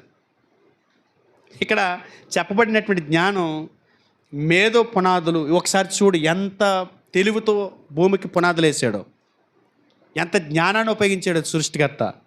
ఒకసారి ఇర్మియా గ్రంథం 10వ అధ్యాయము 12వ వచనం చూడండి. ఆయన తన బలము చేత భూమిని సృష్టించెను, తన తన జ్ఞానము చేత ప్రపంచమును స్థాపించెను, తన ప్రజ్ఞ చేత ఆకాశములను విశాలపరిచెను, తన జ్ఞానము చేత ప్రపంచాలు ఏం చేశాడు? ఆయన నిర్మించెను. దేవునితో కనెక్ట్ అవ్వడానికి మరియు ఈ జ్ఞానాన్ని పొందటానికి మనం కృషి చెయ్యాలి అని 8వ అధ్యాయం మనతో మాట్లాడుతుంది. సృష్టికర్తను ఒకసారి చూడు, ఆయన చేసిన సృష్టిని చూడు. అందులో నేనున్నా, ప్రాముఖ్యమైన దాన్ని నేను స్టార్టింగ్లోంచి నేనున్నా. నన్ను కలిగి ఉండటానికి నీకేంటి వచ్చిన రోగం? నన్ను కలిగి ఉండు నువ్వు. అర్థమైందా? ఏం కావాలి ఇప్పుడు మనుషులకి? జ్ఞానం కావాలి. ఆధ్యాత్మికంగా ఒక జ్ఞానం కావాలి, రాష్ట్రాన్ని దేశాన్ని పరిపాలించడానికి ఒక జ్ఞానం కావాలి, యుద్ధంలో పోరాడడానికి ఒక జ్ఞానం కావాలి. రకాలు ఉన్నాయిగా. ఇప్పుడు నాకు అక్కడికి వచ్చిన తర్వాత జ్ఞానం లేదు, మొరలేకున్నంత జ్ఞానం నాకు ఉండదు. అంటే కస్టమర్ని ఎలా పడగొట్టాలన్న జ్ఞానం నాకు ఉండదు. నేను మామూలుగా మాట్లాడతాను. ఈ విషయంలో నాకంటే గొప్పోడు తను. ఇక్కడికి వచ్చాడు అనుకోండి, కనీసం వాళ్ళు కూడా రావు తమ్ముడికి ఇక్కడికి వస్తే. ఈ జ్ఞానంలో అంటే రకాలు ఉన్నాయి కదా. ఆ జ్ఞానాన్ని కలిగి ఉన్నంత మాత్రం ఈ జ్ఞానం అని మనం అనుకోకూడదని. అంటే ఆధ్యాత్మికంగా మనం పరలోకానికి వెళ్ళాలంటే మనం ఏ జ్ఞానం కలిగి ఉండాలి? ఏ జ్ఞానం కలిగి ఉండాలి? కాక్మో. ఈ జ్ఞానం మనం ఎక్కడికి నడిపిస్తుంది? పరలోకానికి నడిపిస్తుంది. దేవునితో కనెక్ట్ అవ్వడానికి మనకి ఏ జ్ఞానం కావాలి? ఆధ్యాత్మిక జ్ఞానం కలిగి ఉండాలి. నన్ను కలిగి ఉండు నువ్వు, తండ్రి గురించి నేర్పిస్తా. ఒకసారి సృష్టిని చూడు. నేను ఎప్పుడు స్టార్టింగ్లోనే ఉన్నాను. నేనేం తక్కువ దాన్ని కాదు, నేను ప్రారంభించున్నాను. నన్ను కలుగుండు, నేను ఆస్తికర్తగా చేస్తాను. జ్ఞానాధారం నేనే, బలం నేనే. రా, నన్ను కలుగుండు. ఎంత బలంగానే నువ్వు ఉంటావు, నిలబడతావు. అర్థమవుతుందా? అది జ్ఞానం కలిగి ఉండటం అంటే, అజ్ఞానంగా ప్రవర్తించడం కాదు. ఇది మనం ఊహించగల దానికంటే చాలా విలువైనది అని ఈ సామెత మనకు నేర్పిస్తుంది. సామెతలు 8వ అధ్యాయము మనకి నేర్పించేది అదే. ఇలాంటి జ్ఞానాన్ని ప్రజలు కలిగి ఉండాలని దేవుడు కోరుకుంటున్నారు. దేవుడు కోరుకుంటున్నారు. ఆఖరికి మనం ముగింపుకు వచ్చామో. ఎప్పటివరకు అర్థమైందా? ఒకసారి మళ్ళీ యూట్యూబ్లో వినండి, అర్థమైనట్టు నటించకండి. సామెతలు 8వ అధ్యాయము పూర్తిగా యేసుక్రీస్తు వారికి అప్లై చేయకూడదు. ప్రవచనానుసారంగా యేసుక్రీస్తు వారికి పాత నిబంధనలు వచ్చిన ఎలా అప్లై చేస్తామో అలా అప్లై చేయొచ్చేమో, కానీ పూర్తిగా అక్కడ మాట్లాడింది యేసుక్రీస్తు అని చెప్పడం ద్వారా ఆయన దైవత్వాన్ని మనం కించపరుస్తున్నాం. ఆయన నిత్యత్వం లేదని చెప్తున్నాం ఇండైరెక్ట్గా. దేవుడు అంటూనే దేవుడిని కానివాడిగా చేస్తున్నాం, నిత్యుడు అంటూనే నిత్యుని కానివాడిగా చేస్తున్నాం. కానీ అక్కడ చెప్పబడినటువంటి జ్ఞానం కొరింథీ మొదటి పత్రిక 1:24 చెప్పినటువంటి జ్ఞానం కాదు. అక్కడ జ్ఞానం ఏంటి మరి? క్రీస్తు దేవుని శక్తియు దేవుని జ్ఞానమై ఉన్నాడన్న మాట ఏంటి మరి? దేవుని జ్ఞానమై ఉండటమంటే ఏంటి అంటే, అక్కడ అప్పటికి కొరింథీయులకి సువార్త ప్రకటిస్తున్నప్పటికీ ఆ సంఘాన్ని పట్టి పీడిస్తున్నటువంటి ఒక భయంకరమైనటువంటి రుగ్మత ఏంటంటే, మేము ప్రత్యేకమైనటువంటి జ్ఞానం కలిగి ఉన్నామని చెప్పేటువంటి నోస్తికవాదులు సంఘాన్ని చుట్టుముట్టేశారు. యేసుక్రీస్తు వారి జ్ఞానం కాదు, యేసుక్రీస్తు వారి ద్వారా ఏం రాదు, తెలివంతా మా దగ్గరే ఉంది అని మాట్లాడుతున్నారు వాళ్ళు. అలాంటి సమయంలో మానవాళ్ళని రక్షించడానికి దేవుడు సువార్త అనేటువంటి ఒక మంచి కార్యక్రమం ద్వారా ప్రజలు రక్షించాడు. ఆ సువార్త పాపులను రక్షించడానికి దేవుని శక్తి అయింది. ఆ సువార్తలో జ్ఞానం ఉంది, జ్ఞానం ఉంది. ఆ జ్ఞానంతో ప్రజలు రక్షించాడు. ఆ సువార్త ద్వారా ఆ శక్తిని ఉపయోగించి ప్రజలు రక్షించాడు. ఆ సందర్భంలో అది అంత తప్ప యేసుక్రీస్తు వారే జ్ఞానం అని కాదు అక్కడ. ఆఖరికి మనం చూస్తాం. ఒకసారి ముగింపుకు వచ్చామో, ఈ సొలొమోను గారు మీరు ఈ జ్ఞానం కలిగి ఉండనని అన్నాడు కదా. ఎందుకు మాట్లాడాడు తెలుసా మాట? ఆయన గిబియోన్లో ఒక కలగన్నాడండి. గిబియోన్లో కలగన్నాడు. ఒకసారి అక్కడికి వెళ్దాం. రాజుల మొదటి గ్రంథం 3వ అధ్యాయం 5వ వచనం చదువుతారా?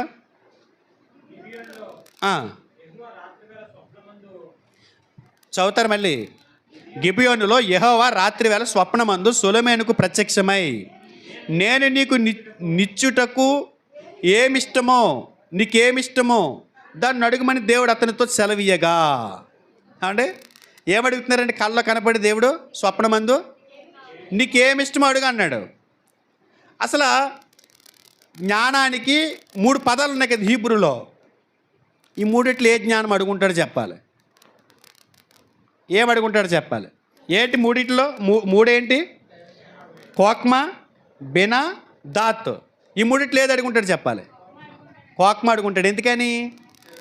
మరి పరిపాలకుడిగా, రాజు కదా, రాజు అయితే ఆ జ్ఞానం ఎందుకు? చూద్దాం ఒకసారి, అక్కడికి వెళ్దాము. ఏం కావాలో కోరుకని అన్నప్పుడు ఆయన ఏం కోరుకున్నాడో చూద్దాం. చూడండి 9వ వచనం. ఇంత గొప్పదైన నీ జనమును న్యాయము తీర్చగలవాడు ఎవడు?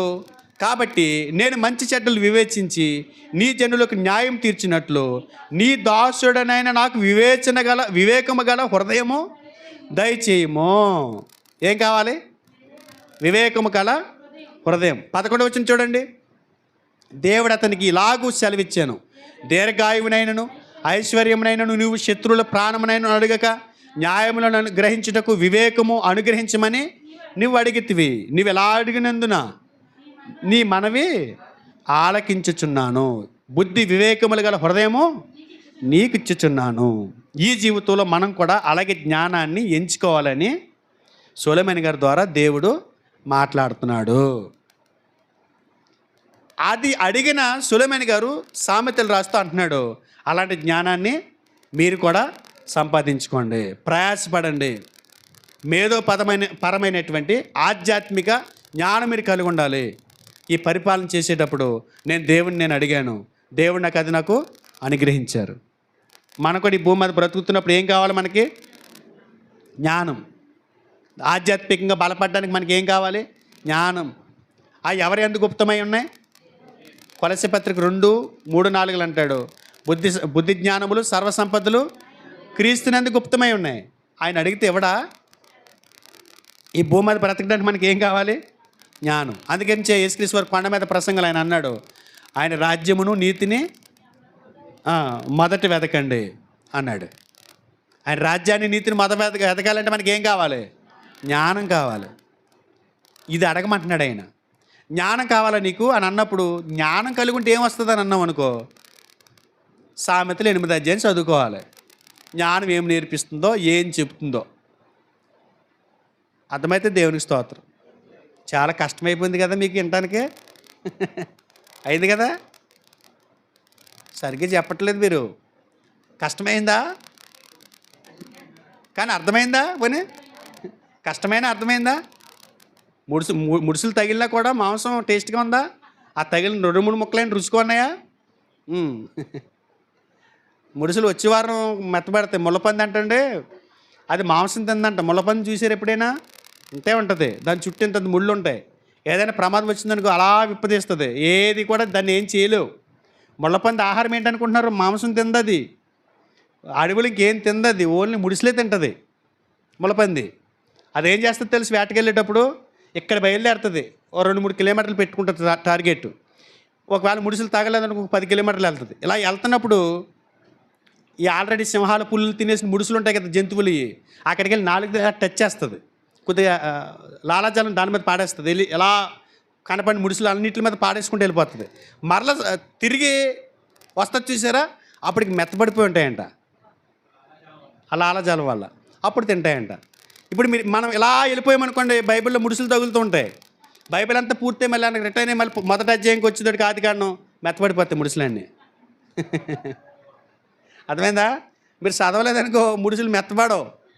కనీసం మూతికని తగిలింది ఇది ముడుసులో, దీన్ని ఏం చేద్దాం? అప్పుడు ముడుసు గురించి ఆలోచించి మొదలెడతారు. అప్పుడు ముడుసు మెత్తబడుద్ది. ఇప్పుడు సామెతలు 8వ అధ్యాయం ముడిసే, మామూలు ముడుసు కాదు, మూలిక ముడుసులో పెద్దది, పెద్ద బోనది. ఇప్పుడు తడిపారు కదా, ఇంటికి వెళ్ళిన తర్వాత మళ్ళీ యూట్యూబ్లో చూసారు ఇంక మెత్తపడిపోద్ది. ఇదా ఈయన ఇంతగా కష్టపడి చెప్పింది అని. అర్థమైందా? దేవుని నామానికి మహిమ కలిగింది కాక. ప్రార్థన చేసుకుందాం.